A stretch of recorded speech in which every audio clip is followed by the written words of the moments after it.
잘못이 아닌가? 목사 잘못이 아니. 목사가 이 기도가 부족해서 그렇나? 목사가 능력이 부족해서 그렇나? 막 별 생각이 다 들면서 참 어려운 마음들을 가질 때가 있습니다. 특별히 그런 것도 그렇지만 때로는 이렇게 잘해본다고 이렇게 말을 한 거나 이렇게 했는데 그것이 오해가 돼가지고서 이렇게 다툼이 난다든지 아니면 그로 인해서 더 큰 손해가 끼쳐진다든지 이렇게 될 때 참 마음이 무겁습니다. 근데 오늘 본문에 오늘 시편 52편을 이렇게 우리가 같이 나누었는데 저 시편 52편에 저 시작을 하기 전에 우리가 보통 표제라고 그러는데 시편을 하면서 저것은 뒤에 사람들이 이것은 배경이 뭐가 된다 할 때에 그 내용들을 적어 놓은 것이 있습니다. 그 내용을 보게 되면 거기에 이런 말이 나오게 됩니다. 이 노래는 다윗이 지은 시인데요. 에돔인 도액이 사울에게 이르러 다윗이 아히멜렉의 집에 왔다고 그에게 말하던 때에 그렇게 되어 있습니다.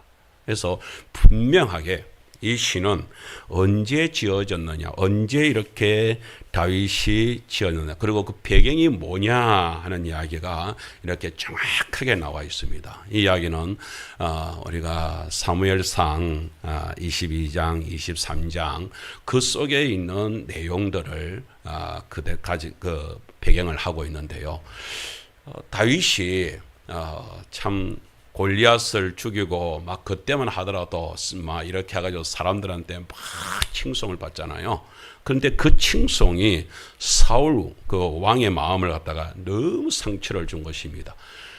사울은 천천히요 다윗은 만만이라 그렇게 하니까 사울의 마음속에 그러면은 나보다 그러면 더 훌륭하단 말이야? 이제 이게 된 것이죠. 그래가지고서 이제 뭐 다윗에게 남은 거는 이제 뭐 내 자리밖에 없네. 이렇게 이제 오해를 하게 되는 것입니다. 그때부터 시작돼가지고서 다윗이 사울의 사위가 되었음에도 불구하고 그것과는 상관없이 무조건 다윗을 죽이려고 어떤 데는 이런 현상이 벌어집니다. 그래서 어쩔 수 없이 다윗이 이렇게 도망을 가는데 도망 다니면서 이렇게 살 수밖에 없는데 그러면 혼자만 이렇게 도망 다니면서 이렇게 하면은 그나마도 좀 낫겠는데 다윗이 이렇게 사울한테 쫓긴다는 얘기를 들으면서 이렇게 어디 한 곳에 숨어 있다는 얘기를 듣는데 그곳에 또 그렇게 나라에서 또 이렇게 경제적 형편이 어렵고 힘든 사람들, 그러니까 고난과, 그래 말로 우리가 쉽게 말하자면은 노숙자의 생활을 할 수 있는 사람들, 어차피 쫓기는 사람들의 삶을 살 수밖에 없는 사람들이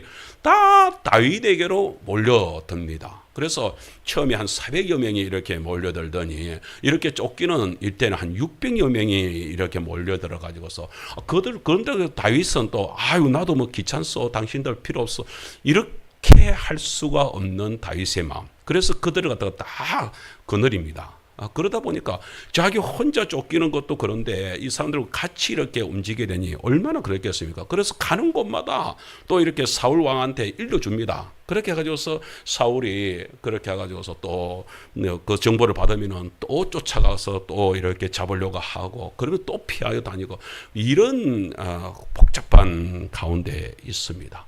그런 가운데서 다윗이 도무지 이제 먹을 것이 구해지기도 힘들고 이런 상황이 생기게 되니까 그래서 마침 그때 이제 노업 지방에 이제 이르게 됩니다. 그래서 이제 제사장한테 다윗이 혼자 이제 찾아갑니다.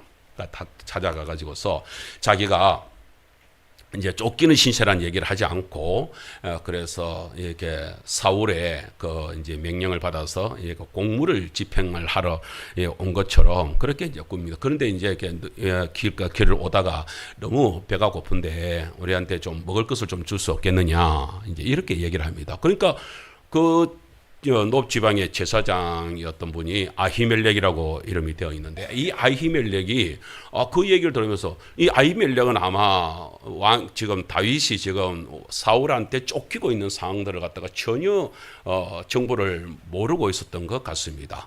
그러니까 이제 거기다가 이제 다윗이 이제 골리앗을 죽이고 또 사울의 사위고 막 그렇게 되니까 당연히 그것만 생각을 하면서 그러면서 다윗을 갖다가 극진히 받아들입니다. 그런데 마침 이제 먹을 것이 이제 없단 말이지요. 그런데 그때에 이제 성전에 이렇게 바치게 되는 이제 떡, 진설병이 이제 준비가 되어져 있습니다. 그 이제 진설병이 따뜻한 떡을 이제 다시 올리면 다시 거기에 올렸던 것을 이제 끄집어내 놓은 것이 있는데 이제 그게 있단 말이죠.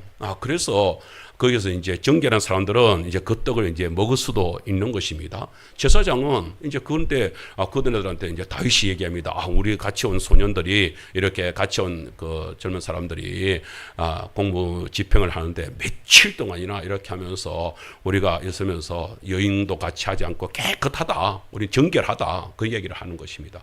그러니까 이제 아히멜렉이 아무 생각 없이 내준 거예요. 그렇게 해서 그 떡을 이제 내줘가지고서 그걸 이제 요기를 해가 먹었는데 마침 그때에 이렇게 다윗이 딱 봤습니다. 보는데 누가 있느냐? 거기에 그 사울의 목자장에 하고 있었던 도액이라는 사람, 이 사람은 이제 이스라엘 본토백이가 아니고 에돔 사람이라고 되어 있습니다. 그래서 이제 이방인으로 있으면서 이제 사울한테 잘 보여져 가지고서 이제 그렇게 했었는데 그 사람이 이게 딱 보더라는 것이에요. 다윗은 언뜻 생각을 했습니다. 저 친구가 이렇게 또 사울한테 알려주지 않을까? 뭐 알려준다 하더라도 뭐 제사장인데 뭐 별일 있겠나? 이렇게 해가지고서 이제 그 떡을 받아가지고서 이렇게 이제 갔습니다. 아니나 다를까요? 도회기가 그대로 이제 사울에게 가가지고서 이제 사울이 이제 그렇게 하면서 이제 막 상을 주고 이렇게 그렇게 이제 포상금을 주고 했겠지요. 그러니까 이제 자기 이제 지위도 더 높아지고 싶은 마음도 있으니까 사울한테 일러 바친 것입니다. 그런데 사울이 그대로 이제 군사들을 끌고 그 높지방에 왔습니다. 와가지고 하는데 그렇게 했다 이거예요. 그러면서 이제 아히멜렉은 거기다 이제 변명을 합니다. 나는 몰랐다. 나는 그렇게 쫓기고 있는지도 몰랐고 거기다가 그 다윗은 당신의 사위 아니냐 막 이러면서 이제 다윗을 갖다가 막 그렇게 좋게 얘기를 해버리는 것입니다. 그러니까 사울이 더 열을 받아버린 것입니다. 그러다 가지고서 거기 이제 군사들을 시켜가지고서 거기에 이제 높지방에 있었던 제사장들이 85명이나 있었다고 그래요. 근데 그 85명을 딱 끌어내놓고 이들을 다 죽이라라고 얘기하는 거야. 그 사울의 군사들이 제사장을 죽이라니 그렇잖아요. 이게 쉬운 게 아니잖아요. 어디서까지나 종교심이 있는 가운데 거기다가 지금 이스라엘에서 거기다가 그 제사장들을 어떻게 죽일 수 있겠습니까? 그래서 못 죽입니다. 그 칼을 못 뺍니다. 그때 도액한테 말합니다. 그럼 네가 해볼래? 그 도액이 두 말도 안 하고 받아가지고서 그 85명을 모조리 죽여버리는 이런 엄청난 일을 벌이게 되는 것입니다. 그때의 그 상황들을 사무엘상 22장 18절에 이렇게 설명하고 있습니다. 우리 한번 볼까요? 18절 19절의 말씀들인데 우리 한번 보겠습니다. 같이 한번 읽어볼까요? 시작. 왕이 도액에게 이르되 너는 돌아가서 제사장들을 죽이라 하며 에돔 사람 도액이 돌아가서 제사장들을 쳤어. 그날에 세마포 에봇 입은 자 85명을 죽였고 또 19절에 제사장들의 성읍 노베 남녀와 아이들과 젖 먹는 자들과 소와 나귀와 양을 칼로 쳤더라. 아니 그 지역을 갖다가 높지방에 있었던 제사장 그리고 거기에 있었던 남녀 그 이제 다윗의 이제 편을 들었다 이거죠. 그렇게 해가지고서 거기에 있는 모든 사람들 남녀 다 죽여버리고 심지어 짐승들까지도 그야말로 씨도 남기지 않고 모조리 다 쳐버리는 이런 일이 엄청난 일이 벌어졌어요. 마침 그때에 그 아히멜렉 제사장의 그 아들이 어디 한쪽에 이제 숨어 있었던 것 같아요. 그 아들이 9살생으로 겨우 살아가지고서 다윗에게로 도망쳐 옵니다. 그렇게 와가지고서 그 사실을 알립니다. 여러분, 그 소식을 들었을 때에 마음이 어떻겠습니까? 속에서 막 끓어오르는 그 마음들이 막 너무 고통스럽겠지요. 그 포악한 자, 그가 정말로 마음이 돌이킬 수 없는 어떤 그 끓어오르는 그런 마음들, 다윗이 그것 때문에 자기가 가슴을 치면서 한탄합니다. 이게 내 탓이다. 내가 그때에 그 도액이가 있어가지고서 그렇게 사울한테 알리지 않을까라고 생각을 했지만, 그렇지만은 이런 일이 벌어질 줄이야 내가 꿈에도 알았겠냐 이거야. 그런 일이 벌어져 놓으니까 다윗이 견디지를 못하는 마음을 가지고 있습니다. 그래서 악인을 향하여서 하나님께 호소하면서 시편 50편 오늘 본문의 5절에 이렇게 말하고 있습니다. 그런즉 하나님이 영원히 너를 멸하시며 너를 붙잡아 네 정망에서 뽑아내며 살아있는 땅에서 네 뿌리를 빼시리로다. 하나님께 호소를 하면서 하나님 저 악인을 그렇게 해주시오. 근데요 참 이게 믿음의 성도들은요 이렇게 저렇게 하잖아요. 그런다 해서 그 미움이 끝까지 남아 있어야 되는데 이 믿음의 성도들은 이게 잘 안 돼요. 그렇게 처음에는 억울해가지고 원수를 갚아주시 이러잖아요. 그러면서 팍 가면서 뭐 내가 이렇게 속이 탑니다 이러잖아요. 근데 그러다가 하나님 앞에 다시 돌이킵니다. 돌이킵니다. 그들의 모습들을 보면서 얼마나 두렵습니까? 그죠? 근데 심지어 여기는 두렵다라고 그 6절에 보게 되면은 의인이 보고 두려워하며 다윗이 그네들을 보고도 두려운 마음 물론 생기죠. 그런데 또 하나의 두려움이 하나가 더 있는 게 있습니다. 그건 뭐냐면 하나님의 인자심이 여기에 저 악인들에게도 함께 하는구나 하는 사실을 깨닫게 되는 것입니다. 마지막 심판을 향하여서 달려가고 있는 그들의 모습, 그럼에도 불구하고 지금 하나님께서 저들을 두고 있는구나라고 하는 하나님의 심판이 저에게 임할 두려움, 그것까지도 함께하면서 두려움 속에서 빠져 있습니다. 그런 가운데서 하나님께 깊이 기도하던 다윗이 드디어 뭐라고 하냐면은 시편 52편 9절에 이렇게 노래를 하고 있습니다. 시작. 주께서 이를 행하셨으므로 내가 영원히 주께 감사하고 주의 이름이 선하심으로 주의 성도 앞에서 내가 주의 이름을 사모하리다. 여러분 내가 뭐예요? 영원히 주께 감사하고 영원히 주께 감사하겠다.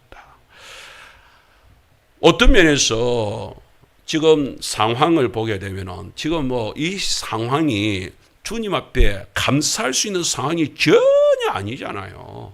나로 인하여서 그 높 지방의 주민들이 다 죽었어요. 제사장이 다 죽임을 당했어요. 이 엄청난 일을 당했는데 그 일을 가지고서 지금 그렇다고 해가지고서 지금 지금 있는 이 600명의 사람들하고 내가 뭐 잘 살고 있는 것도 아니고 뭐 잘 살 수 있는 길이 있는 것도 아니고 아무것도 없는 행편인데 어떻게 이 속에서 감사를 할 수가 있겠습니까? 그런데 다윗은 감사를 한다. 감사를. 내가 감사를, 그것도 감사를 어떻게 감사를 한다고요? 내가 영원이라는 말은 뭐예요? 긴 시간을, 여러분 시간이 긴 시간 동안에 감사를 갖다가 할 수가 있습니까? 저 말은 뭔 말이냐면 내가 어떤 행편에 처하더라도 예를 들어서 지금처럼 또다시 어려움에 처하고 나로 인하여서 그렇게 해서 사람들이 죽임을 당하는 이런 행편들까지 포함해서 내가 어떤 행편이 된다 할지라도 그런 행편들 속에서 내가 주께 감사를 놓치지 않겠습니다. 내가 감사를 하겠습니다. 이 정도 되면 일반적으로 들을 때 사람들은 이렇게 말할 것입니다. 다윗이 드디어 미쳤구나. 이럴지도 모르겠습니다. 제정신이 아니구나. 이럴지도 모르겠습니다. 아니 어떻게 감사를 할 수가 있단 말입니까? 그런데 감사를 하겠다는 거예요. 감사를. 성도 여러분, 우리가 요즘에도 그렇잖아요. 시대를 생각하면서 또 나라를 생각하면서 뭐 북한에서 뭐 이렇게 해가지고서 그 오물풍선을 보낸다 뭐 하면서 뭐 북한에서 난리를 치고 있는 뿐만 아니라 지금 뭐 경제의 행편들도 결코 이렇게 뭐 수월한 행편들이 아닙니다. 청년들이 직장 생활 속에서 직장을 구하지 못하고 그래서 그것 때문에 고통해하고 힘들어하고 자살이 이루어지고 지금 뭐 행편들이 말이 아닙니다. 자연재해도 지금 일어나고 있는 여러 가지 상황들을 갖다가 이렇게 우리들한테 지금 보여주고 있습니다. 이런 여러 가지 상황들 속에서 우리가 교회 성도들이 예를 들어서 우리 하게 살아가고 있으면서 그러면서 바깥에 나가는데 맨날 싱글벙글 하고 있으면은 그 사람을 갖다가 사람들이 좋아하겠습니까? 저 인간들은, 저 하계 제일교 저 인간들은 뭐가 좋다고 지금 예를 들어서 우리 여기 막 하계천에 물난리가 나가지고서 막 전에 작년에 뭐 저 구례처럼 싹 그냥 뭐 하우스가 다 쓸려 내려가고 막 축산물들이 다 죽고 그 소가 죽고 막 그랬는데, 만일에 그 주인이 소가 다 떼죽음을 당했는데 그런데도 불구하고 그분이 교회 다니는 분이라면은 그렇게 해가지고서 바깥에 나오면서 할렐루야 만일에 그러면서 동네에 나오신다면 어르신들이 뭘 하겠어요? 저 인간이 난리를 당하더니만은 드디어 돌았구나 이러지. 누가 그분을 보면서 이야 참 귀한 신앙이다 이렇게 말할 사람이 누가 있겠습니까? 지금 상황이, 다윗의 상황이 딱 그렇습니다. 아니 절대로 감사를 할 수 없을 것 같은데, 감사를 할 수 없을 것 같은데. 그렇잖아요. 예를 들어서 우리 학생들이, 우리 청년들이, 우리 도예도 있고 우리 청년들이 있지만, 만일에 시험에 떨어졌는데 딱 교회에 들어오면서 야 시험 어떻게 됐냐? 목사님 시험 떨어졌어요. 할렐루야. 그러면 내가 그렇게 웃는 우리 아이를 향하여서 저 아이가 시험에 떨어진 충격에 아가 돌았구나 이렇게 생각하지. 이야 네 믿음 좋다잉. 이게 쉽게 되겠냐 이거예요. 그럼 거꾸로 부모 입장에서 생각해 보세요. 예를 들어서 우리 집사님 아이 중에서 이렇게 해가지고서 그렇게 했는데 열심히 시험 준비를 했는데 시험에 떨어졌어. 그래가지고 그랬는데 교회에 목사님 오늘 우리 아들 시험에 떨어졌는데 내가 감사한 건 100만 원 합니다. 만약에 이런 일이 벌어지면 우리 집사님이 충격을 받아서 충격이 이만저만 충격이 아니구나 이런 생각이 들지. 거기서 어떻게 감사를 하겠냐고요. 안 그렇습니까? 그런데 그럼 다윗이 그럼 제정신이냐 제정신이 아니냐, 이제 그걸 오늘 이 시간에 우리 한번 판가름을 한번 해봅시다. 다윗은 도대체 무엇 때문에 그렇게 감사를 하겠다고 하느냐 하는 것입니다. 오늘 시편 52편 8절 말씀에 저희들한테 주는 말씀이 이렇습니다. 8절 말씀을 다 같이 한번 읽을까요? 저 위에 제목부터 먼저 한번 읽고 우리 8절 말씀을 읽겠습니다. 시작. 하나님은 우리를 어떤 상황 가운데서도 하나님의 집에 푸른 감람나무로 세워주십니다. 예, 저 보면은 푸른 감람나무라고 나옵니다. 오늘 첫 번째 저희들이 같이 이야기를 할 때 저 푸른 감람나무에 대한 은혜를 함께 나누고자 하는데, 자 시편 52편 8절에 이렇게 나오고 있습니다. 시작. 그러나 나는 하나님의 집에 있는 푸른 감람나무 같음이요 하나님의 인자하심을 영원히 의지하리로다. 그러나 라고 얘기하는 것, 악인은 그 위에 있는 도액을 얘기하는 것이죠. 도액은 자기 깨를 가지고 자기 생각을 가지고서 자기 세상적인 그런 어떤 사울이 주겠다고 하는 포상금, 그것을 위하여서 세상에 사람을 쳐 죽이고 그렇게 포악한 자로 악한 자로 쓰고 있는 그런 가운데에 있는 모습들을 딱 바라보면서 그러나 나는 이렇게 얘기하는, 나는 그렇게 해서 하지 않겠다. 여러분 어떻습니까? 우리 성도들 세상 사람들이 그렇게 할 때 보통 사람들은 그렇지 않습니까? 목사님 저 악한 자들은 어떻게 저렇게 잘 살고 있는데 왜 믿는 우리는 이렇게 고통스럽습니까? 라고 얘기할 때에 여러분 그거를 그렇게 원망해 줬습니까? 아니면 목사님 세상 사람들이 아무리 지 깨로 저렇게 잘 살고 잘 먹는다 할지라도 나는 저기에 눈 하나 깜짝하지 않습니다 하면서 하나님께 돌아서는 우리 성도들이 되시겠습니까? 오늘 다윗은 분명히 이렇게 말합니다. 나는 우리는 이것도 아니고 나는 뭐냐면 뭘 알았습니까? 나는 이런 사람이로구나. 이걸 깨달았다. 나는 하나님의 집에 있는 푸른 감람나무구나. 이 사실을 깨달았다 이것입니다. 그 감람나무 같은데 왜 하나님께서 하나님의 인자하심을 영원히 의지하겠습니다. 나는 푸른 감람나무로 만들어 주었기 때문에 나는 그 일로 인하여서 나는 하나님의 인자하심을 영원히 의지하겠습니다. 하나님의 인자하심, 그러니까 우리는 그런데 하나님의 인자하심에 대해서 여러 가지로 헤세드라고 하는 저 표현은 하나님의 사랑, 하나님의 언약 모든 것들을 다 얘기할 수 있는데 그 모든 것을 총집합해 가지고서 저것은 딱 한마디로 우리가 가장 쉽게 얘기하자면 하나님의 은혜, 하나님의 은혜. 나는 하나님께서 나를 이렇게 감람나무로 이렇게 나를 갖다가 세워주시는 은혜가 너무 커서 그것에 하나님을 영원토록 의지하면서 나는 살아가겠습니다. 이렇게 지금 노래를 하고 있는 것입니다. 여러분, 그래서 그렇다면 우리가 감람나무가 뭔지를 알아야 되잖아요. 감람나무에 대해서 우리 한번 생각을 좀 해봤으면 좋겠습니다. 그림과 함께 그림을 한번 보여주세요. 여러분, 저게 감람나무인데 크지요. 감람나무는 저게요 수명이 거의 1000년에 이르는 수명을 가진다고 그럽니다. 그래서 별명이 있습니다. 죽지 않는 나무. 사람들이 감람나무가 사람들이 이렇게 살아있는 동안 한 번도 죽는 것을 본 적이 없으니까 사람들이 저 나무는 죽지 않는 나무. 그리고 생명력도 엄청 강하답니다. 그런데 저게 여러분 우리 보통 얘기하는 거 있죠. 올리브유 얘기 여러분 그게 좋은 기름이 올리브유잖아요. 그래서 한때 우리한테도 올리브유 막 그렇게 유행을 했잖아요. 그 올리브유는요 성경에서 아주 다양하게 쓰입니다. 그거는 약의 재료로도 쓰이고 음식에도 올리브가 들어가고요. 또 이거는 또 여자들에게서는 화장품의 역할, 그게 또 그렇게 좋답니다. 이게 또 몸에 바르면은 오늘 우리 성도님도 설교 듣고 인터넷에서 올리브유 하나씩 집에 다 사놓으십시오. 그게 약재도 되고 이게 또 여자들한테는 올리브유가 또 그렇게 또 향이 좋다고 그럽니다.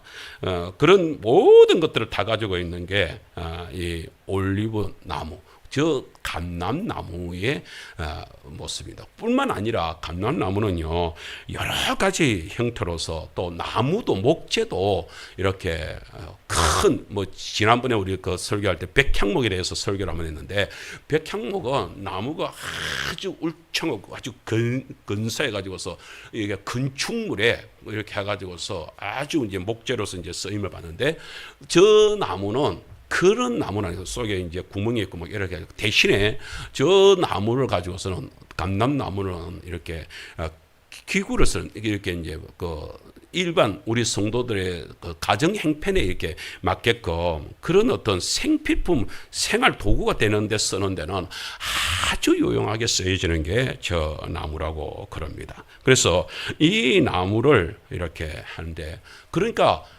일반 사람들한테는 아주 흔하게 있는데 여러분 시편에 보면은 시냇가에 심은 나무 이런 얘기를 하잖아요. 그 시냇가에 심은 나무가 뭐냐면은 저 감람나무. 이스라엘은 감람나무가 온 천지에 그렇게 쫙 퍼져 있답니다. 그래서 누구나 쉽게 만날 수 있는데 그리고 그 나무는 그런다고 해서 저게 흔해가지고 쓸모없느냐? 너무나 유용하게 모든 것에서 그 기름은 기름대로 그 열매를 해가지고서 기름을 짜면은 그 기름이 유용하게 쓰이고 나무는 나무대로 그렇게 모든 것에서 유용하게 쓰여지고 있는 그리고 그것은 또 수명이 길어져 가지고서 누구나가 같이 그렇게 해가지고서 이거 오랫동안에 그리고 절대 죽지 않는 이렇다. 내가 누구냐? 감람나무구나. 하나님께서 나를 감람나무로 그것도 어떤 감람나무요? 거기다가 더 나아가 가지고서 나를 갖다가 어떻게 완전하게 그 감람나무 그렇게 해가지고서 하나님께서 나를 갖다가 번성시키는 푸른 감람나무 나를 갖다가 싱싱하게 절대 그렇게 죽지 않도록 나를 그렇게 만들어 주시는 거예요. 내가 그 사실을 깨달았다 이렇게 얘기를 하고 있는 것입니다.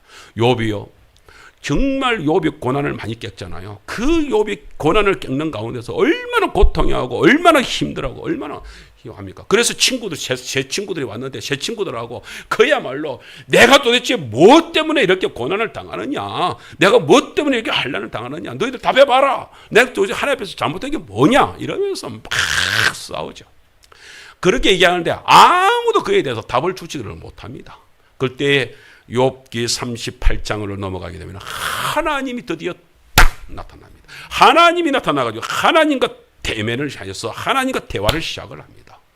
하나님께서 대화를 딱 시작을 했던 욥이 드디어 그 속에서 드디어 깨닫는 그렇구나. 여러분 설교를 통하여서 말씀을 통하여서 나는 우리 성도인들이 이 속에서 말씀을 딱 따라오면서 그 속에서 주님은, 하나님은, 예수님은, 성령님은 그 사실을 갖다가 탁 깨닫는 성도들, 그 시간이 있기를 주님을 축복합니다.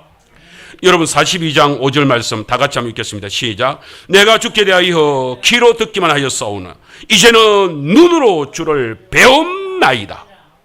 전에는 하나님 이랬다면 그러냐 그냥 막연하게 욥도 하나님에 대해서 많이 들은 하나님, 그래서 들었던 하나님만 가지고서도 그 앞에서 잘 살아보려고 노력을 했었는데, 그런데 그러면서 이제 환란이 오고 고난이 오니까 내가 도대체 하나님을 믿었던 거야 안 믿었던 거야, 이게 이제 혼돈이 오게 된 것이죠. 그러면서 하나님을 딱 만나게 되니까, 하나님 보게 되니까 하나님이 세상에 그런 분이 아니었네, 그 사실을 딱 알게 되었다. 하나님께서 그래서 어떻게 해요? 욥이 지난번에 그 모든 고난에서 벗어날 수 있도록 배가 되고 완전하게 새롭게 욥을 갖다가 변화시켜주는 그 모습을 통해서 하나님은 이런 분이로구나, 하나님은 나를 번성케 하는 분이로구나, 하나님은 나에게 놀랍도록 역사하시는 분이로구나, 그 사실을 깨닫게 되는 것입니다. 그 사실을 딱 알고 나니까 욥이 달라지는 것입니다. 하나님께서요 욥을 통하여서 보여주는 게 뭡니까? 나는 너를 번성케 할 수 있는, 다윗을 통해서 보여주는 것은 내가 너를 번성케 할 수 있는 감람나무, 그것도 어떤 나무요? 감람나무처럼 그렇게 천년을 이어가면서 수명을 이어가면서 모든 사람들한테 쓸모가 있는, 모든 사람들이 유용한 감람나무처럼 내가 너를 갖다가 꽉 붙들어주고 있다. 그 사실을 네가 알아야 된다. 다윗이 그걸 깨달았다는 거예요. 오늘 사랑하는 성도 여러분, 지금 당장 내가 고난스럽고 너무 힘든 가운데서, 가정이 그렇습니까? 지금 내일이 안 보이는, 미래가 안 보이는 너무나 힘든 가운데 있습니까? 다윗만큼 힘듭니까? 나 때문에 85명이 제사장들이 떼죽음을 당하고 그 주민들이 모조리 다 죽임을 당하고 이런 처참해져 버린 그 가운데에서 어쩔 줄 모르는 다윗만큼 당황스럽습니까? 여러분, 그런 당황스러움이 온다 하더라도 그때의 위를 쳐다보면서 하나님을 바라볼 수 있는 성도들이 되시기를 주님을 축원합니다. 하나님이 보이면, 예수님이 보이면, 성령님이 보이면, 다윗은 그것 때문에 하나님이 나를 갖다가 감람나무처럼 나를 갖다가 번성케 하시는구나, 그 사실을 깨달았다는 것입니다. 하나님의 집에 푸른 감람나무란 뜻은 무엇을 의미하고 있습니까? 우리가 정말로 어려운 일을 당할 때요, 정말로 그 어려운 속에서 하나님 계십니까? 이런 질문을 할 때가 있습니다. 여러분, 그런 질문 할 때 없었어요. 정말 지금 내 이 행편 속에, 나 속에 하나님이 지금 계십니까? 하나님이 나에게 함께하고 계십니까? 이런 질문을 해본 적 없습니까? 어렸을 때 우리 아이들 이렇게 해가지고서 같이 이렇게 장난을 치거나 이렇게 하면은, 우리 숨바꼭질놀이를 하잖아요. 그럼 제가 이제 이제 술래가 돼가지고서 이따가 하나, 둘, 셋, 넷, 열 찾는다. 하죠. 애들이면 막 숨었습니다. 그런데요, 우리 아이들이 재미있는 행동을 해요. 딱 지가 숨었잖아. 특별히 우리 딸내미가 딱 어렸을 때 이렇게 하잖아요. 우리 딸내미는 딱 그 구석에 숨으면은 숨어가지고서 술래가 오는지 안 오는지를 살펴봐야 되잖아요. 근데 애가 어떻게 하냐면은 딱 숨어가지고 딱 이러고 있어. 지 눈을 딱 감고 있다고요. 거기다 손까지 이렇게 해가지고 딱 감고 있다고요. 그러면은 술래가 오는지 보여 안 보여요? 애들이 이상한 게 있습니다. 그거 이상하게 우리 아들도 그렇고요. 그거 딱 숨어가지고 지도 눈을 감고 있어. 그 눈을 감고 있으면 술래가 안 보이잖아. 왜 이러지? 언뜻 생각에, 우리 애한테 묻진 않았는데 언뜻 제 생각에 이런 생각이 드는 거예요. 지가 이렇게 눈을 감고 있어요. 지가 술래인 아빠가 안 보이면 아빠도 나를 못 보겠지. 이런 생각을 하나? 이런 생각이 들더란 말이죠. 뭔 말이냐면은, 우리가 신앙생활을 해 나가게 되면서 내가 환난이나 어려움이 오면 내 눈이 감기잖아요. 내가 어려움이 와가지고서 내가 고통이 오잖아요. 그러면 내 이 고통 속에서 꼭 뭐처럼 내가 하나님이 지금 내 이 형편에 하나님이 안 보이는 거예요. 내가 하나님이 안 보이니까 하나님도 나를 못 보고 있는 거 아닌가. 이래서 성도들이 그것 때문에 하나님 어디 있냐고 가슴을 치는 일이 벌어지지 않나, 이런 생각을 해보게 되더라는 것입니다. 우리는 어떤 상황이 오든 하더라도요, 어떤 상황 속에서도요, 그 속에서 아니야 라고 할 수 있어야 되는 것입니다. 정말로 하나님은 그렇게 우리가 눈을 감고 있다고 해서 하나님이 눈 감는 분이 아닌데 우리는 그 사실을 놓칩니다. 요셉이 있잖아요. 요셉이 아버지 집에서 있을 때 얼마나 행복하게 살았습니까? 거기다가 아버지한테 특별 대우를 받으면서 얼마나 제대로 살았습니까? 그런데 형을 찾으러 났습니다. 형들을 찾아서 뭐 하는데 그 형들이 세상에 그렇게 했으면은 아이고 동생 왔냐 이래야 될 것인데, 그 동생을 시기를 해가지고서 동생을 갖다가 세상에 애굽의 노예로 팔아버리는 이런 엄청난 일이 당하고 있습니다. 여러분, 그러면 야곱이 하나님 없이 살아가고 있는 삶이라고 한다면 얼마나 후회가 되겠습니까? 아버지한테 심부름을 그렇게 해가지고 했으면 그냥 저 집에서 형들이 없으면 그냥 아버지한테 쫓아가지고 형 없대요 라고 끝을 내버려야 되는데, 그게 아니고 기어이 아버지 마음 편하게 해주겠다고 형을 갖다가 찾아냈더니 형들에 의해서 내가 그때 왜 형들을 끝까지 찾아갔던 거, 형을 안 찾아갔으면은 그냥 내가 이렇게 노예가 안 됐을 거였는데, 여러분 생각을 해보세요. 노예로 끌려가면서 두 팔이 묶여지고 그 착고에 채이고 그렇게 발이 이렇게 해가지고 그렇게 해서 맨발로 그렇게 끌려 내려가는 모습을 상상이라 했겠습니까? 그 요셉이 살아가면서. 그래서 노예로 그렇게 살아갑니다. 그것만 해도 억울해 미치겠는데, 그랬는데 또 이렇게 해가지고서 그 집에 갔는데 여주인이 자기를 갖다가 이렇게 괴롭히잖아요. 그 괴롭히는데 기어이 그 말을 안 듣습니다. 그러면서 내가 이렇게 바르게 살아가려고 합니다. 여러분, 하나님을 제대로 인식을 못하면은 그 시대 때에요, 그냥 그 배드보이를 해가지고서 그 마님들의 그 여주인들의 이제 침대 소년이 그 되면은요, 원래는 그 이제 침대를 데우는 역할을 그렇게 하는 것이지만, 이게 이제 좀 이상스럽게 이제 되는, 그야말로 성놀이개가 되는 이런 모습이지만, 소년들은 그렇게 해가지고서 그 속에서 잘 먹고 잘 살았습니다, 그 아이들이. 그러니까 자기도 그럴 수 있는 행편입니다. 그런데 이 요셉은 아니, 나는 그렇게 못 살아. 왜 그렇게 못 살아요? 창세기 39장 9절에 이렇게 이야기를 하고 있습니다. 한번 볼까요? 시작. 이 집에는 나보다 큰 이가 없으며 주인이 아무것도 내게 금하지 아니하였어도 금한 것은 당신뿐이니 당신은 그의 아내임이라. 그런즉 내가 어찌 이 큰 악을 행하여 하나님께 죄를 지으리까? 하나님께 보세요. 내 아를 갖다가 노예까지 되게끔 이렇게 정말 처참한 인생을 만들어 버리는 하나님, 정말 내 인생을 이렇게 만들어 버리는데 하나님 계십니까? 그게 아니라 원망이 아니라 내가 지금도 나는 하나님 앞에서 살아가고 있습니다. 하나님이 나를 지켜주고 있습니다. 내가 어떻게 하나님 앞에서 죄를 지켰습니까? 여기서 노는 것이 코람대 아닙니까? 하나님 앞에서 정말로 악한 모든 삶 속에서 너무나 정말로 처참한 모습인 것 같은, 세상 사람들이 바라보고 있더니 야 네가 그래가지고서 하나님, 너희한테 하나님이 어딨냐라고 하면서 손가락질을 하고 하나님께 비방을 해대고 그렇게 할 것처럼 보이는데, 그럼에도 불구하고 요셉은 조금도 아니요 고람되어 하나님 앞에서 나는 죄를 지을 수 없습니다 라고 하면서 지금 노래를 하고 있는 것입니다. 우리 성도님들은 어떤 삶을 살고 있는지요? 내 행편이 어려울 때에 하나님이 없는 거 아니야? 하나님 나와 함께 하지 않는 거 아니야? 시험에 떨어지는데 이런 가운데서 내가 쪽팔려서 어떻게 살아?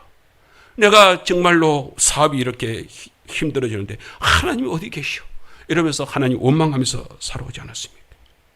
예레미야서 17장 5절에 이렇게 말씀을 하고 있습니다. 여호와께서 이와 같이 말씀하시니라. 무릇 사람을 믿으며 육신으로 그의 힘을 삼고 마음이 여호와에게서 떠난 그 사람은 저주를 받을 것이라 했습니다. 성도 여러분,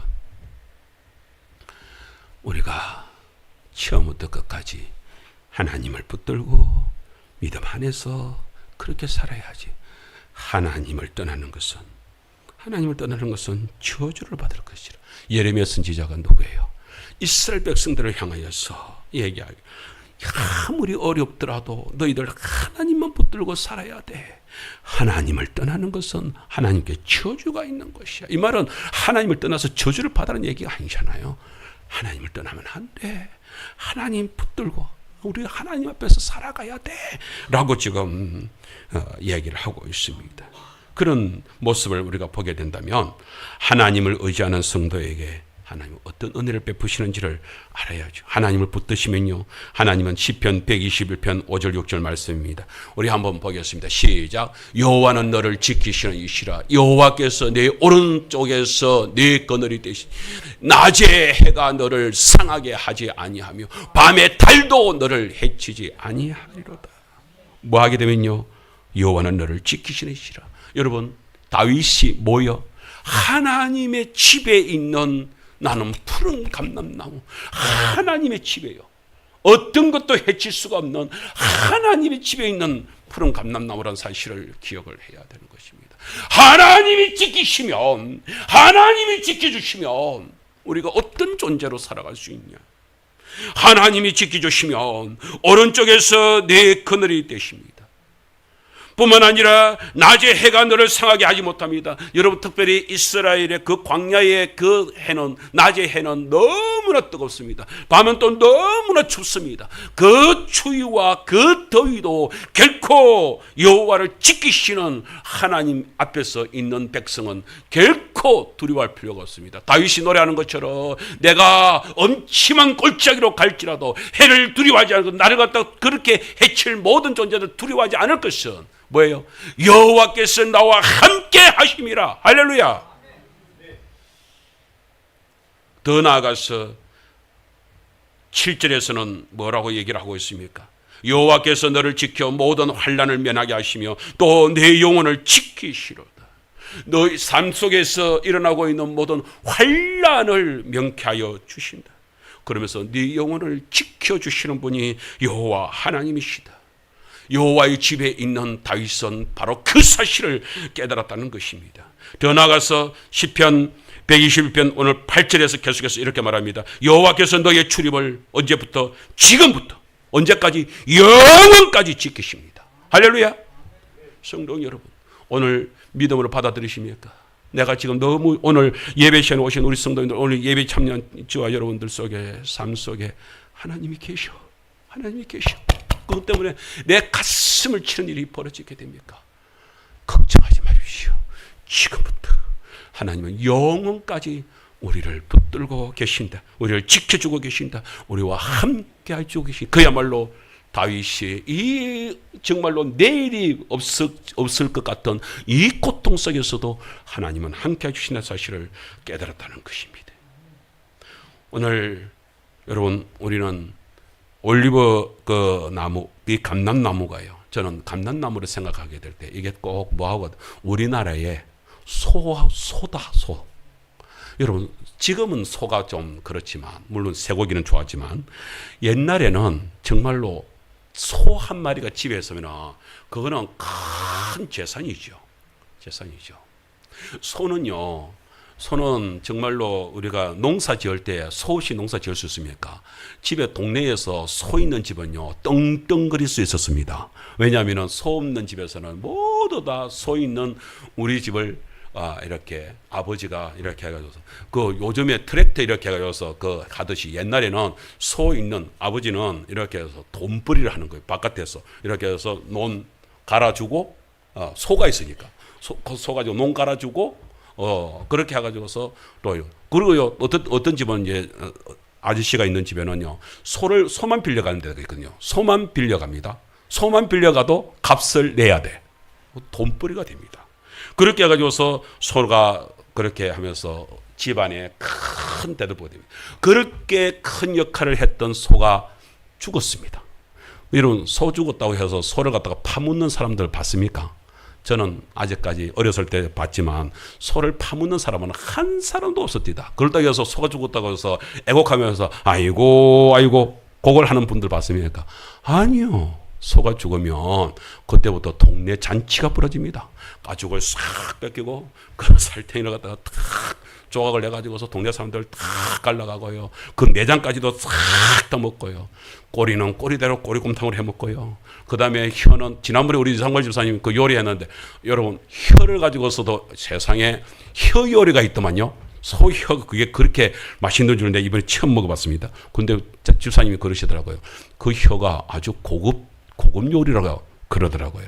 여러분 소머리는 머리대로 해가지고서 소머리 그거 가지고서도 또 이렇게 온갖 것으로 해가지고서 가죽은 또 가죽대로 해가지고서 그것을 또 사용 모든 것을 다 쓰잖아요. 감람나무가 바로 그런 역할을 하는 것이에요. 사람한테 모든 것에서 다 필요하게 되는 그 모습들을 보게 됩니다. 여러분 신기하지 않으세요? 여러분 예수님이 바로 이 감람나무 평생을 이 감람나무와 함께 하셨다는 사실을 여러분 아시겠습니까? 아십니까? 여러분 예수님이 제일 처음에 태어나셔가지고 어디에 누우셨어요? 말 구유통에 누웠잖아요. 여러분 그 구유통이 여러분 이 감람나무로 만들었다는 거 아세요? 재료가 감람나무라는 거 아세요? 예수님이 기도하실 때 여러분 보통 성경에서 예수님이 가는 곳은 어디입니까? 감람산에서 기도하시고 또 성천에 올라가실 때 감람원에 또 그 감람산 또 그 얘기를 하고 있죠. 예수님이 그것뿐입니까?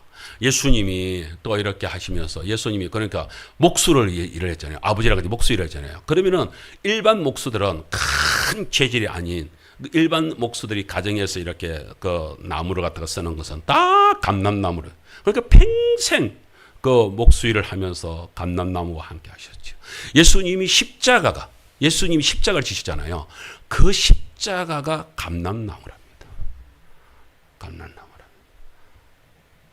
도대체 감람나무가 안 쓰이는 곳이 어디였습니까? 여러분 기름 있잖아요. 올리브유 그 기름 있잖아요. 기름은 식품에도 쓰이죠. 약으로도 쓰이죠. 향수로도 쓰이죠. 그 루시 시어머니가 그러잖아요. 너 그 보아스에게 들어가게 될 때 뭐하러 갑니까? 목욕을 하고 올리브유 그 기름을 바르라 그래요. 그 기름이 올리브 기름을 딱 바르고 남자한테 가라고 그렇게 얘기해요. 그 기름입니다. 성전에서 촛대를 밝힐 때에 쓰는 게 그게 뭐예요? 그게 올리브유입니다. 여러분 모든 것에서 안 쓰이는 곳이 없습니다. 모든 것에 다 쓰임받는. 여러분 나는 우리 성도님들이 정말로 이렇게 모든 것에 쓰임받는 올리브나무, 감람나무 그게 우리 성도들 되시기를 주님 축원합니다. 이 감람나무는요 죽지도 않아. 천년을 가면서 이렇게 사람들한테 그렇게 유익을 주는 귀한 나무라는 것입니다. 여러분 두 번째 다윗은 무엇 때문에 감사를 하느냐? 여러분 보세요. 시편 52편 9절 말씀에 이렇게 말하고 있습니다. 우리 제목부터 먼저 읽을까요? 시작. 주께서 승리의 비전을 주심으로 감사하게 하십니다. 자 9절 시작. 주께서 이를 행하셨으므로 내가 영원히 주께 감사하고 주의 이름이 선하심으로 주의 성도 앞에서 내가 주의 이름을 사모하리이다. 여러분 여기 보게 되면 여기 이걸 우리 공동번역에서 설명을 하는 것이 더 좋겠습니다. 주께서 이를 행하셨으므로 하는 말을 공동번역에서는 이렇게 설명해 주었습니다. 당신의 해주신 일 고마워 항상 당신을 찬미하리다 그렇게 합니다. 지혜 감사를 갖다가 그렇게 찬미로 바꿨는데 뭐냐면 주께서 이를 행하셨으므로를 갖다 뭐라냐면 당신이 해주신 일이 고마워서 당신이 해주신 일 당신이 해주셨다. 아니 다윗이 지금 하나님께서 지금 다윗한테 해준 게 뭐가 있어요? 있어요 없어요? 지금 당장은 아니 너 왜 85명 죽임을 당하고 그 지방에 싹 쓸음을 당하고 얼마나 지금 고통 가운데 그래서 600명과 같이 지금 있는 이 사람들이 지금 행편이 좋아진 건 하나도 없습니다. 그런데 다윗은 그럼에도 불구하고 지금 어떻게 감사를 하냐. 당신이 해주신 일로 인해서 나는 감사하겠습니다. 이러고 있습니다. 저는 이 감사를 오늘 제가 목회를 이번 주 설교 주면서 하나님 그래서 나는 이제 감사하겠습니다. 사실은 이거 하는데 조금 좀 부끄러운 고백을 좀 하나 해야 되겠는데, 이 신학 공부를 하고 이렇게 하면서 이제 불신 가정 속에서 이렇게 신학을 시작을 해놓으니까 너무 배가 고픈 거예요. 너무 배가 고픈 거야. 아니 집에서 돈을 갖다가 풍족하게 보내주지를 못하니까 등록금은 이제 대줬지만 생활비가 없으니까 언제 굶다시피 했습니다. 너무 힘들어서 군대를 갔다 왔습니다. 군대를 갔습니다. 일단은 군대를 갔다 오고 나면은 그래도 전도사 길로도 갈 수 있지 않을까 하는 기대를 하면서, 그런데 제대를 할 때쯤 돼가지고 여러분, 저희 집에서 저는 이제 부사관 우리 아들들이 이제 부사관을 가 있지만 부사관 이렇게 해가지고 돈을 좀 벌어가지고서 등록금을 이렇게 좀 보태고 이러면서 생활비를 좀 쓸 수 있을까 이렇게 했는데 집에서 부사관을 안 보내주는 거예요. 그래서 형님이 그러는 거예요. 내가 책임질 테니까 무조건 제대해라 이러는 거예요. 그래서 굳게 믿고 제대를 했는데 굳게 믿었던 형님이 돈을 안 주는 거예요. 등록금을 안 주는 거예요. 그게 너무 힘들죠. 그래서 하나님께 내가 하면서 하나님, 내가 이렇게 굶어 보니까요, 여러분 하루에 한 끼라도 먹으면 버티겠더라고요. 세 끼를 다 먹더라도 한 끼라도 먹으면 배는 고프지만 한 끼라도 먹으면 버티겠더라고요. 그래서 하나님께 이렇게 기도를 했습니다. 하나님, 나한테 한 끼만 제대로 먹을 수만 있으면 나 무조건 목회길 갈 테니까 그거 하나님 한 끼 먹을 수 있도록 해결을 해 주실랍니까? 안 해 주실랍니까? 그때 내가 이 시편 52편을 미리 이렇게 설교를 듣고 이 말씀을 딱 마음속에 가졌으면 나도 다윗처럼 내가 그때 내가 딱 믿고서 내가 이렇게 하나님께서 내가 하루 한 끼가 아니라 하나님께서 풍족하게 나한테 다 먹여줄 줄 믿고 내가 가겠습니다. 이렇게 간증을 한다면 내가 오늘 성도에 나올 때 내가 그때요 그렇게 내가 믿음으로 확신하고 그렇게 갔더니만은 하나님께서 그렇게 채워주었습니다라고 내가 이런 간증을 하겠는데 저는 그러지를 못했어요. 하나님께서 채워주시면 너무 감사하겠다고, 너무 감사하겠다고. 그러면서 진짜 감사하면서 가겠습니다. 그런데 그렇게 해도 하나님께서 채워주시면 그렇게만 했는데도 하나님께서 그때부터 시작해서 지금 가만히 생각해 보니까 제가 돈이 없어서 굶거나 아니 배를 걷는 고란 적이 없었던 것 같아요. 그때부터 시작해가지고 지금까지 하나님께서 풍성하게 먹여주신 것 같아요. 그래서 하나님께서는 어떻게 해요? 하나님께서는 선포하는 대로 입에서 나오는 대로 하나님께서는 다 이루어 주시는구나. 그걸 내가 깨닫게 됐다니까요. 예레미야서 33장 3절 우리가 잘 아는 말씀이지만 한 번 더 같이 한번 하겠습니다. 시작. 너는 내게 부르짖으라. 내가 내게 응답하겠고 네가 알지 못하는 크고 은밀한 일을 내게 보이리라. 여기 보면 너는 내게 부르짖으라 이러잖아요. 부르짖으라 이 말이 카라라고 하는 히브리어인데 이 카라라고 하는 말은요 선포한다. 이렇게 기도한다 이런 말, 구한다 이런 말도 있지만 선포한다는 말도 이 속에 들어가 있습니다. 그러니까 성도 여러분, 우리가 기도를 할 때에 기도는요 곧 뭐와 똑같은 선포하는 것과 똑같은 것입니다. 그러므로 믿음으로 하나님께서 이렇게 이루어 줄 줄 믿습니다 하는 마음으로 선포한다 생각하고 주님 앞에 항상 외치는 성도들 되시기를 주님을 축복합니다. 그렇습니다. 외치면요 역사가 일어납니다. 하나님께서 이루어 주십니다.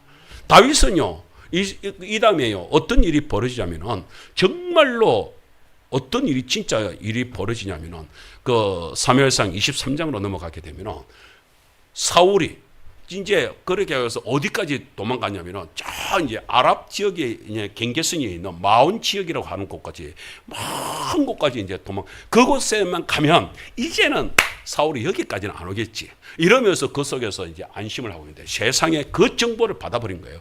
사울이 받아버린 거예요. 그렇게 해가지고서 그 마온 산 이제 그 바위 산이 막 그렇게 되어 있는 곳인데 그 속에 이제 숨어서 이제 살아갈 것이라고 생각을 했는데 그 사울이 미리 와가지고서 그 속에 와가지고서 다윗 그 일행들을 갖다가 뺑 둘러 산을 갖다가 포위를 해가지고서 쫙 밀고 올라가고 있는 거예요. 이제는 끝장난 것입니다. 사울도 이제 여기서 끝장을 내자. 다윗 너하고 나하고 끝장을 내자. 이러면서 이제 쫙 포위를, 여러분 그 수천 군사를 갖다가 해가지고 산을 갖다가 에워싸가지고서 지금 포위를 올라가면 그 꼭대기 가면 결국 잡히지 어쩌겠습니까? 다윗이 딱 보는데 이제는 여기서 이제 끝장이 어쩔 수가 없다 싶어가지고서 이제 죽는구나. 이제 여기서 죽는구나. 이런 생각이 딱 들 위기상이 딱 왔습니다. 그런데 그렇게 해가지고 진을 딱 치고서 막 진군에 올라갈 듯 하더지만은 갑자기 그 군사들이 집계를 하는 거예요. 싹 풀리는 거예요. 몰리는 거예요. 그러더니만은 사울이 군사들을 데리고 막 그냥 막 아무 일도 분명히 아무 일도 없었는데 막 그냥 막 그 복귀를 해버리는 거예요. 돌아가 버리는 거예요. 뭐냐 했더니 세상에 성경에서 뭐라고 얘기를 하고 있습니까? 시편 그거 보세요. 또 다윗이 사울이 이게 쫓기는 상부터 먼저 한번 설명해요. 사무엘상 23장 26절에 이렇게 설명을 하고 있습니다. 한번 볼까요? 시작. 사울이 산 이쪽으로 가며 다윗과 그의 사람들은 산 저쪽으로 가며 다윗이 사울을 두려워하여 급히 피하려 하였으니 이는 사울과 그의 사람들이 다윗과 그의 사람들을 어떻게 애워싸고 포위해서 애워싸고 잡으려 함이었더라. 예, 그 상황이 딱 그렇단 말이에요. 그런데 그때에 갑자기 사울이 소식을 듣게 됩니다. 그 소식을 듣는데 27절에 이렇게 말합니다. 자, 27절 시작. 전령이 사울에게 와서 이르되 급히 오소서 블레셋 사람들이 땅을 침노하나이다. 전령이 급히 와가지고서 세상에 블레셋 군이 지금 이스라엘 침노를 해가지고서 지금 우리가 지금 급박하게 되었습니다. 왕이 와가지고서 이 싸움을 해야 됩니다. 나라가 먼저지 지금 다윗이 먼저입니까? 일단 나라를 구해놓고 봐야 되지 하면서. 그래가지고서 어쩔 수 없이 지금 다윗이 지금 눈앞에 있지만은 저 이제 딱 쫓아 올라가면은 이제 시간 싸움인데 딱 올라가면 딱 다윗은 이제 끝장나겠는데 이걸 못하는 거예요. 어떻게 해요? 여러분 보세요. 여러분 다윗이 믿음으로 바라본 눈이 바로 이것입니다. 하나님께서 이루어 주신다. 이미 이루어 주실 것이 나는 절대로 죽지 않는다. 감람나무가 그렇잖아요. 아무리 풍파가 시내 넣어요. 여러분 아십니까? 그 노아 홍수 때에 그 엄청난 그 일들이 벌어지잖아요.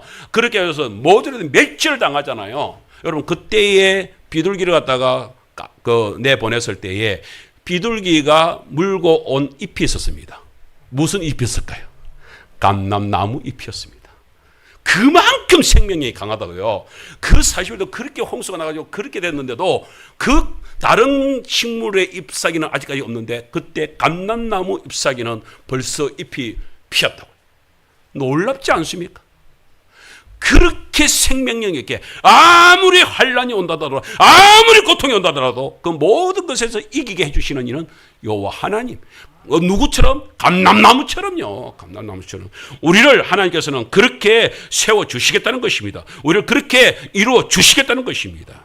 그래서 그 사실을 알게 되니까 시편 63편 3절에서 4절 이것은 이제 다윗이 방금 했던 이 상황을 그 상황에서 일어나고 나서 우와 사울이 이렇게 철수를 해? 세상에 하나님께 블레셋 군대를 보내가지고서 이렇게 역사를 일으키시오. 이게 놀라워가지고서 이렇게 고백을 했습니다. 시작. 주의 인자심이 생명보다 나음으로 내 입술이 주를 찬양할 것이라. 이러므로 내 평생에 주를 송축하며 주의 이름으로 말미암아 나의 손을 들리다. 할렐루야.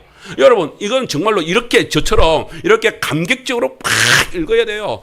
생각을 해보세요. 600명이 지금 자기와 함께 지금 떼죽음을 당할 판이 벌어졌잖아요. 밑에서 그렇게 포위를 해가지고 쫙 올라오면 죽는 것이잖아요. 끝장나는 것이잖아요. 그런데 하나님께서 갑자기 블레셋에서 충동시켜서 기회는 이때다. 사울이 저 멀리 지금 다윗 잡으러 갔을 때 이때 이스라엘 공격하면은 이스라엘 니끼 된다. 들어가라. 이래 된 것이잖아요. 그래가지고서 이스라엘 공격을 딱 하는데 그때가 딱 맞아 떨어지잖아요. 그래서 사울이 어쩔 수 없이 돌아가게 되잖아요. 다윗이 그 사실을 그 바위 투성인 그 산에서 높은 곳에서 그 사울이 막 도망가고 있는 것을 보게 된 거야.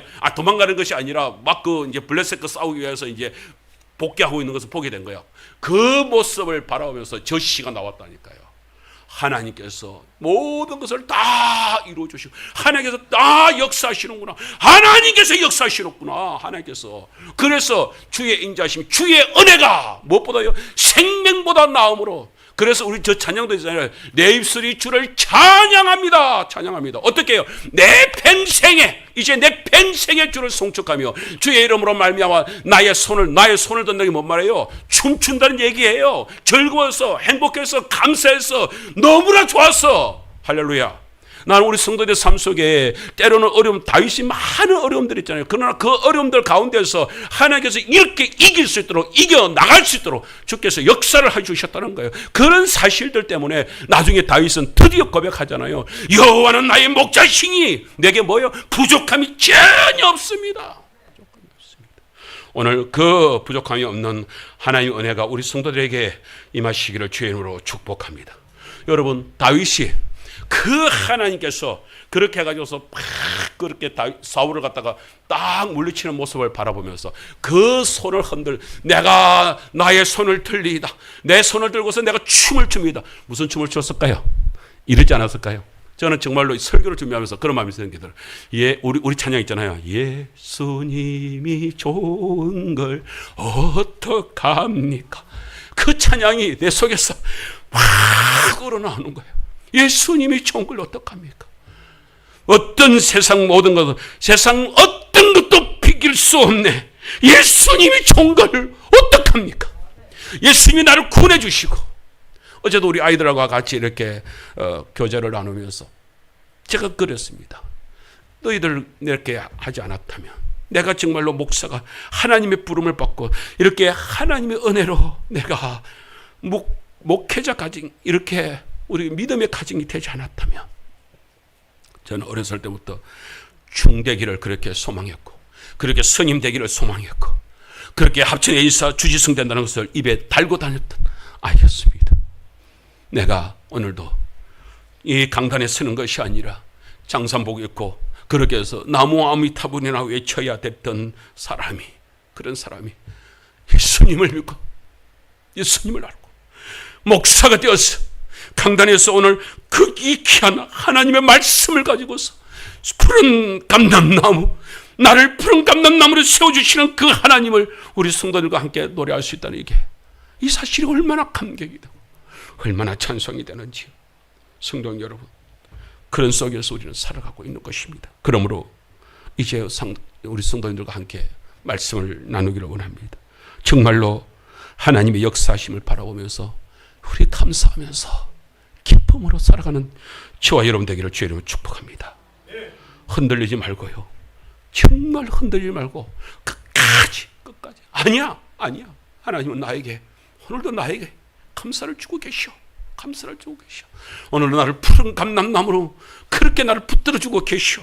그 사실 앞에서 정말로 살아가는 성도들 되시기를 축복합니다. 무엇보다도 사람들 앞에서 선하심을, 하나님의 그 은혜를 붙들고서 인자하심을 역사하시는 일들이, 히브리서 13장 6절 말씀을 읽고서 말씀을 맺겠습니다. 히브리서 13장 6절 시작. 그러므로 우리가 담대히 가로되 주는 나를 돕는 자시니 내가 무서워 아니하겠노라. 사람이 내게 어찌하리요? 여러분, 사람들 때문에 얼마나 고통을 당합니까? 다윗도 정말로 사울 때문에 얼마나 고통을 당합니까? 도액 때문에 얼마나 큰 고통을 당합니까? 그러나 하나님이 우리를 돕는 자가, 하나님이 우리를 돕는 자가 되었습니다. 도대체 하나님이 우리를 도와주고 있는데 사람들이 악한 사람들이 우리를 아무도 우리를 어떻게 할 수가 없을 것입니다. 그 하나님이 오늘 우리와 함께 하신다고 하는 것입니다. 지금 당장은 좀 어렵고 힘들겠지요. 그렇지만은 그 어려운 가운데서도 하나님은 항상 함께하고 계십니다. 제가 계속해서 얘기하잖아요. 그 나그네가 사막 길을 갔을 때에 그 발자국 하나밖에 없는 모습을 보면서 주님, 왜 어려운 길을 걸을 때에 제 발자국만 있습니까? 했더니 주님께서 말씀하셨다. 아니, 네 발자국이 아니라 내 발자국이란다. 그럼 저는 어디 있습니까? 너는 내 등 위에 엎여 있었지 않니? 그랬다는 거 아니에요. 여러분, 지금 우리가 어려운 고비를 가고 있습니까? 주님의 등에 엎여서 가고 있는 모습을 아십니까? 주님께서 우리를 그렇게 안아주십니다. 우리를 그렇게 도와주십니다. 정말로 그 앞에서 7월 28일 우리 마지막 주일날 우리 이웃초청잔치, 여러분 오늘 성도님들 그들을 할 때 그들 앞에서 몰려 이 좋으신 하나님, 내가 예수 믿고서 그 이 행복을 갖다가 저들한테 한 사람한테라도 전해줄 수 있으면 그게 진짜가 아니겠습니까? 그렇게 붙들 수 있는, 그렇게 데려올 수 있는 우리 성도들이 되시기를 주님을 축복합니다. 야, 예수 믿으니까 이렇게 좋아. 예수 믿으니까 이렇게 행복해. 이 예수님 우리 같이 믿자. 같이 우리 행복을 노래할 수 있는. 그래서 오늘은 찬송을 하지 않고 우리가 반주해 주세요. 좋으신 하나님을 우리가 같이 노래를 한번 했으면 좋겠습니다. 그래서 정말 생각 같아서는 예수님이 좋은 걸 그거 가지고서 우리 다